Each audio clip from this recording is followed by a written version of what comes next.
Kasi lagi pong binabanggit kapag magtataas ng sahod, kailangan nating mag-strike ng balance. Kailangan nating intindihin ang mga negosyante. Paano naman yung mga manggagawa? Hindi iniintindi. Kasi may datos na Throughout the years, GDP, real GDP has been increasing. Also with labor productivity. Nasubukan niyo po ba na maging minimum wage earner? Po, sapagkat Hindi po. ako po ay nag-aral ng mabuti, mahirap lang po kami noon at nagsikap ako Opo. para maging competitive. We recognize that po. Marami rin po ng mga nag-aaral ng mga minimum wage earners natin. Pero nananatili na minimum wage earner. Hindi niyo po masagot ng diretsahan kung sapat ba o hindi ang kinikita ng minimum wage earner mapa-NCR o probinsya dahil hindi niyo po naranasan maging minimum wage earner. Tama ho ba? With due respect po, kami po kasi ay uulitin ko lang, Department of Labor and Employment po kami. Hindi po namin siguro pwedeng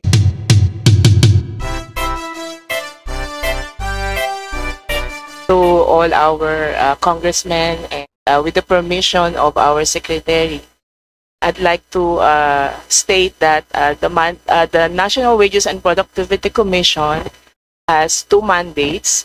The first is to set the minimum wage to protect the most vulnerable workers. And the second is to conduct an advocacy to tighten the link between wages and productivity by providing assistance on productivity improvement and gain sharing for micro, small, and medium enterprises. Thank you po.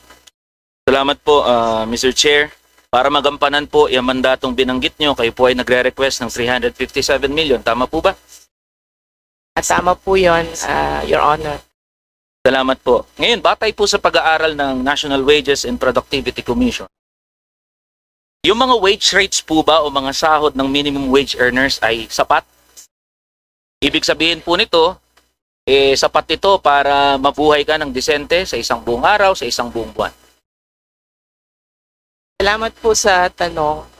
Yun pong question of being sapat or enough, our regional boards as an independent body analyze that in relation to the other criteria for setting the minimum wage. Because we have 10 criteria for setting the minimum wage, and some of the criteria are contradictory in nature. That is why they have to do a careful balancing act to identify the appropriateness of the minimum wage to be given to a particular region, recognizing the needs of our workers and their families without at the same time affecting, or kung meron mang effect, very little the capacity of employers to pay, and it would also respond to the country's economic development objectives. Pasimplihin po natin para mas madaling maintindihan ng mga minimum wage earners natin. Kasi nandito lang po sila sa paligid-ligid natin Simple lang po tanong. Halimbawa po, ang minimum wage sa NCR ay 695. Will you say na sapat po ang 695 pesos? Yes or no lang naman po yun. Ang pwede ko po siyang sagutin, for my personal use, it is not sapat because I have, meron ho akong family at scholars na binibigyan. Pero meron din po sa ibang pamilya na sapat iyon.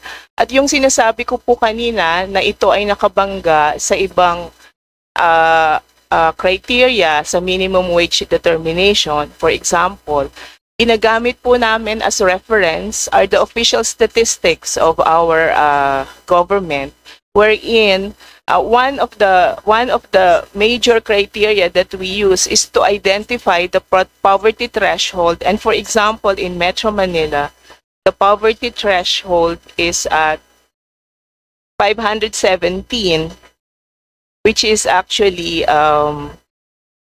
Based on what year po yan? at 2023 Sige po. poverty threshold. Pupunta po tayo dyan mamaya. So, wala po tayo nakuha na sagot, no? Para sa inyo po, personally, hindi po sapat ang 695. Sige po. Para naman po halimbawa sa Calabarzon na kumikita ng 560 pesos, tingin niyo po sapat to?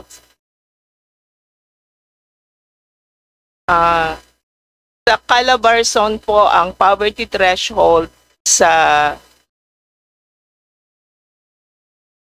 ang poverty threshold sa Calabarzon ay 508 pesos. At ang kanila Based on what year po yan? ganun pa rin po, 2023. 2023. Okay po. Yung sa Region 3, halimbawa, 550 pesos. Sapat po ba, tingin nyo? Sorry, saan po? Sa Region 3 po. Okay. Sa Region 3 po, ang atin pong daily equivalent ng poverty threshold for a family of 5 ay 528 po. So ano po, sapat po ba o hindi? Sinasabi ko lang po yung poverty threshold. Apo. Opo. So ano po ang categorical na sagot niyo po? Ang sagot po dito, kung ito po yung itinakda ng Philippine Statistics Authority, ito po yung tinatawag nila na basic subsistence na kailangan po ng isang pamilya. So Region 5, 435 pesos, sapat po o hindi?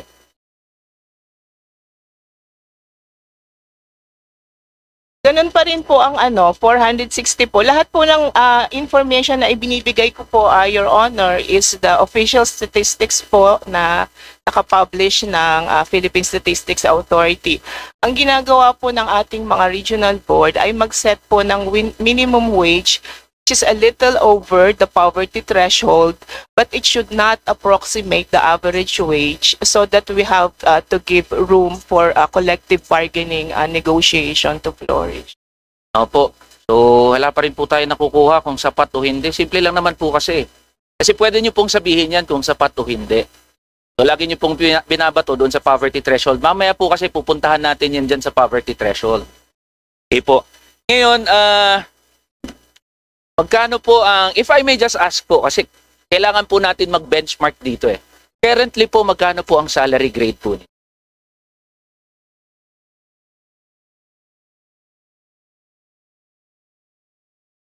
$29 po. 29. Magkano po ito monthly?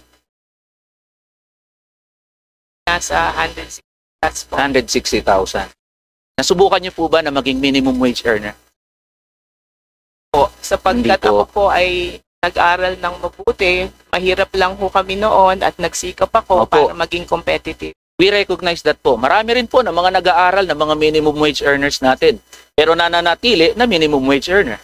So, hindi naman po natin kine-question yung level ng pinag-aralan natin. Ang tinatanong ko po dito, hindi nyo po masagot ng diretsahan kung sapat ba o hindi ang kinikita ng minimum wage earner mapa-NCR o probinsya dahil hindi nyo po naranasan maging minimum wage earner. Tama ho ba? With due respect, Your Honor, I have actually answered your question that in my case, it is not enough. But as I said, the question is relative depending on the situation of the person. But for me to say that is not sufficient officially is not for me to say because I have already stated the official statistics provided by our Philippine Statistics Authority. Maraming salamat po. Thank you po. Naintindihan po natin yung predicament ni ma'am. Ngayon po, pwede niyo po ba kaming i-guide sa kung ano uli ang basis sa pagde-determine ng minimum wage? Sa atin pong pagde-determine ng minimum wage, tayo po ay guided, ang ating pong mga regional boards ay guided by 10 criteria for minimum wage determination, and we can actually group them into 3. The first, as I mentioned a while back, is about the needs of workers and their families. The second is about the employer's capacity to pay, and the third is the requirements of economic development. Mag-agree po ba kayo na ang mga nakaraang wage orders na inilabas ay hindi tumutugon doon sa needs of Filipino workers and their families? Katulad po ng nabanggit ko sa inyo kanina, yung ating pong desisyon ng ating mga regional boards ay nakabatay po doon sa mga criteria na yon na nabanggit ko. At ito ay kanilang binabalanse ng mabuti upang kung ano man yung increase sa wage na ibibigay sa mga workers ay masisiguro natin na hindi makakaapekto sa economic development goals ng ating bayan, and at the same time maibibigay po ng ating mga mamumuhunan sapagkat ang demand for labor po is a derived demand. So kung wala pong trabaho, kahit ho gaano kataas yung iset natin na minimum wage, hindi rin po ito mabibigay kung wala hong mga kumpanya or mga maliliit na negosyo na mag-e-empleyo po sa kanila. Kaya ho, masasabi natin na napaka-delicate ng role at napakahirap ng desisyon na ginagawa ng ating mga regional boards sapagkat number one, ito ho ay political, ang issue po ng sahod. But at the same time, they also recognize that even if the issue is political, they have to put science into it to make it an effective policy. Salamat po. May sagot po kasi doon. Actually, ang lagi pong desisyon ng mga RTWPB, so mga regional wage boards, nakapaling palagi sa interes ng mga malalaking negosyante. Kasi lagi pong binabanggit kapag magtataas ng sahod, kailangan nating mag-strike ng balance. Kailangan nating intindihin ang mga negosyante. Paano naman yung mga manggagawa? Hindi iniintindi. Kasi may datos na Throughout the years, GDP, real GDP has been increasing. Also with labor productivity. Ibig sabihin, ito yung aktual na nagagawa ng mga manggagawa ng mga serbisyo at produkto. In a study by UP Soler, since 2001 up until present, real labor productivity has been increasing along with real gross domestic product. Sabihin, maraming naiaambag ang mga manggagawa sa ekonomiya, marami rin ang kanilang nagagawa ng mga produkto at serbisyo. But if you're going to take a look at real wages since 2001, real wages have remained virtually the same or stagnant. So the question is, who benefits from the growth of our economy and the growth of our labor productivity? Madali po nating i-deduce doon, Mr. Chair. Ang nakikinabang po ay mga malalaking negosyante at hindi ang mga manggagawa. So whenever we demand for higher wages, that is what we are particularly taking a look at. Yung share, just share in the fruits of production na iniambag naman ng mga manggagawa. And we can always take a look at data. Year by year, the Forbes, tignan na lang natin yung mga pinakamalalaking negosyante, individual at mga pamilya. They are reporting billions of pesos every year in net profits. And yet, pag tinignan ang mga manggagawa, mga minimum wage earners, grabe naman kadusta-dusta ang kalagayan, hindi tumataas ang sahod ng mga manggagawa.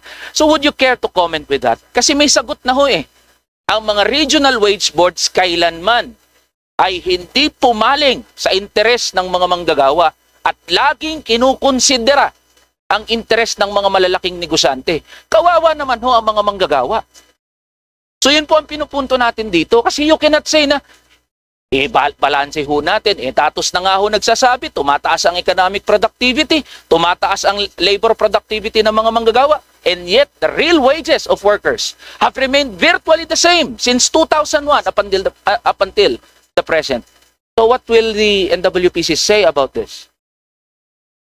Sir Chairman, pwede po bang magbigay lang ng kasagutan dun sa mga tanong? Yes po. Una po yung tanong na sapat o hindi sapat.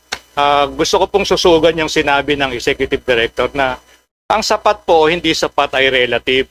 Pero gusto ko pong balikan na ang sistema po ng pag-fix ng minimum wage ay nandun po sa mandato ng Regional Tripartite Wages and Productivity Boards. Pag sinabi po natin na tripartite, nandun po na naka-embed na po, inputted na po yung mga pinatawan ng manggagawa. At sila po ang nagtatalakay. Ang ginagawa po siguro ang dapat gawin ay tignan po natin kung ano po ang mga dapat pang improvement dun sa mekanismo. Kaya naman, batid ko po na maraming nakahain o nakapending na proposal para baguhin ang sistema.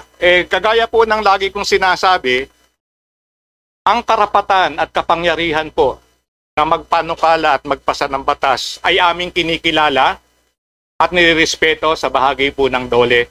Nasa inyo po ang kapangyarihan.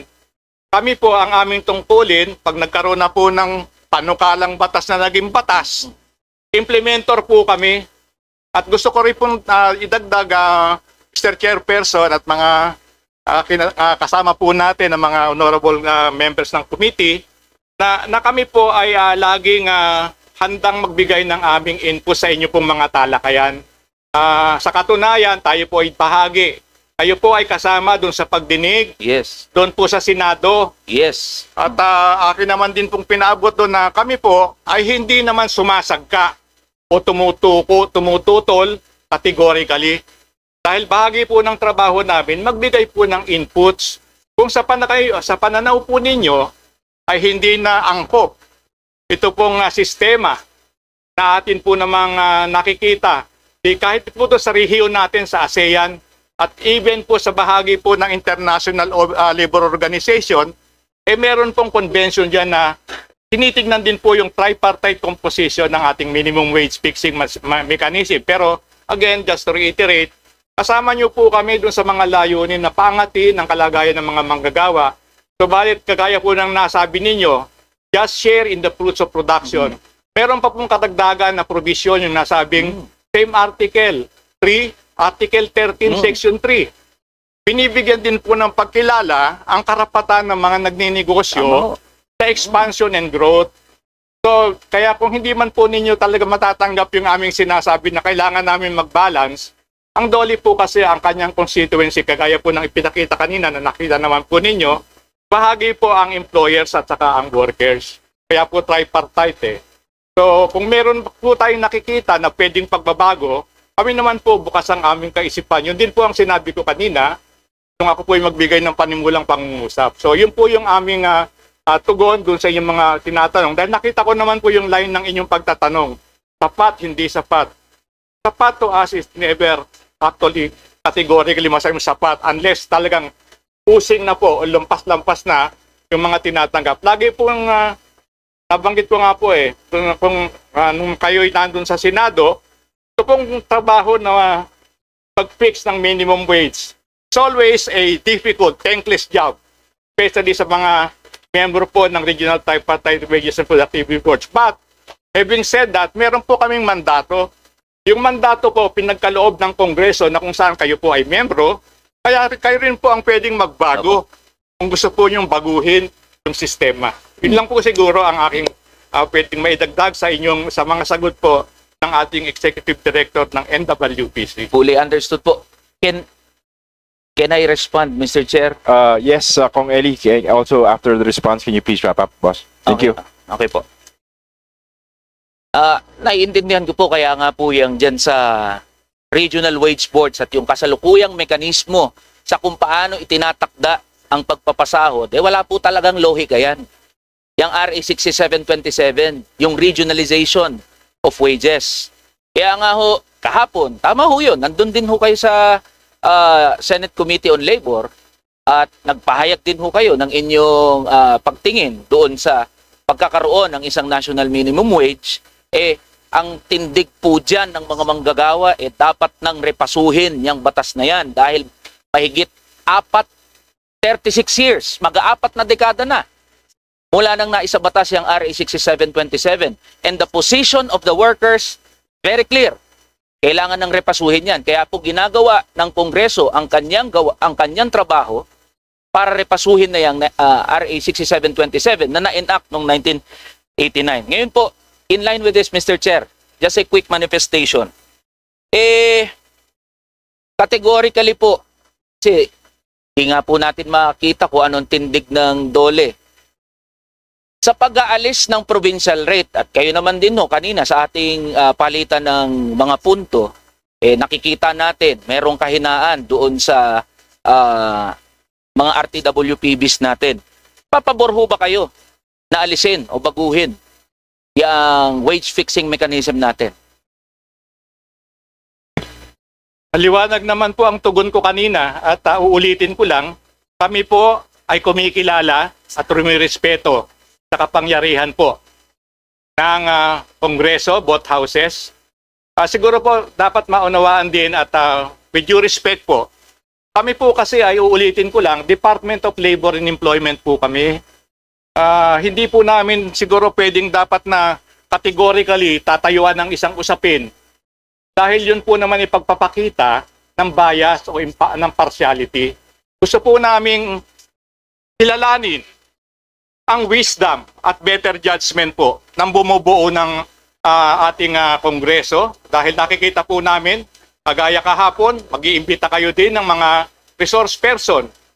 Siguro ang dapat lang po namin na ipaabot, siguro mapakinggan ng mabuti dahil pare-parehas naman po ang layunin, pangatin ang kalagayan ng mga gagawa, pero pagsabayin na rin po natin, pangatin ang kalagayan ng mga negosyo. Parang nabanggit po kanina, sana maingganyo natin, maakit natin ang mga manggagawa na dito na lamang magtrabaho. Pero nakikipagkumpetensya po tayo.